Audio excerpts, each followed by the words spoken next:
जुनीद को डॉक्टर बनने का शौक था। FSC में अच्छे नंबर लिए तो मेडिकल कॉलेज में दाखिला मिल गया और इस जुदाई के बाद मेरी जिंदगी की तमाम खुशियां हसरतों में बदल गईं। उन्हीं दिनों में एक बच्चे की माँ भी बन गई। उनको खबर की गई मगर वो न आए। शायद वो मासूम भी मेरे साथ दिख सहने इस दुनिया में आया था। वो महीनों बाद कभी कभार आ जाते मगर मुझे अपनी सूरत न दिखाते, यहाँ तक कि बेटे की तरफ भी नहीं देखते थे। और मैं सोचती रह जाती कि कितना संगदल बाप है ये भी, जिसने एक खत की वजह से अपने बेटे को भी बाप के प्यार से महरूम कर दिया है। शायद वो यही समझता है कि ये बेटा उसका नहीं है। एक रोज ज़ोहीब अचानक आ गया। इन दिनों में उम्मीद से थी।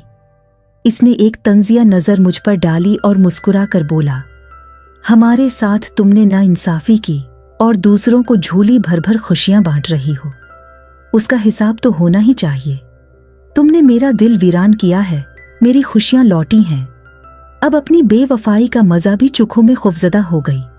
मुझे मालूम न था कि वो क्या करने वाला है। उसने ज़ोहेब को वो खत दे दिया जो मैंने अपनी नादान उम्र में लिखा था। बस ये गलती मेरे लिए जहर भरा नाग बन गई, जिसने मेरी खुशियों को डिस लिया। खत पढ़कर मेरे सरताज की हालत दीदनी थी, जैसे किसी ने उनकी रूह खींच ली हो।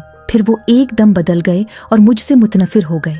जिन आंखों में मेरे लिए प्यार भरा रहता था, अब वहां नफरत के अंगारों की ना बुझने वाली आग थी। वो मुझसे रूठ गए। चचा ने लाख समझाया, उसके बावजूद उन्होंने मुझसे जो किता कलामी की तो फिर मुखातब न किया। उन्होंने ज़ोहीब से सवाल किया था कि तुम हमारे घर इसी वजह से आते थे।